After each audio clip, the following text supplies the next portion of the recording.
নমস্কার বন্ধুরা, ব্যাকে যে পাঁচ পুকুরটি দেখতে পাচ্ছেন আমাদের শিকারীগণ, ব্যাকে যে পাঁচ পুকুরটি দেখছেন এটি সুগন্ধা জোড়া পেট্রোল পাম্পের পুকুর।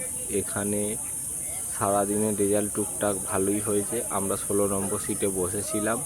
16 নম্বর সিটের মাছ এবং 17 নম্বর সিটের মাছ আমরা দেখাবার চেষ্টা করব। শেষ পর্যন্ত দেখতে থাকুন ভিডিওটি। নমস্কার, টাটা, বাই বাই।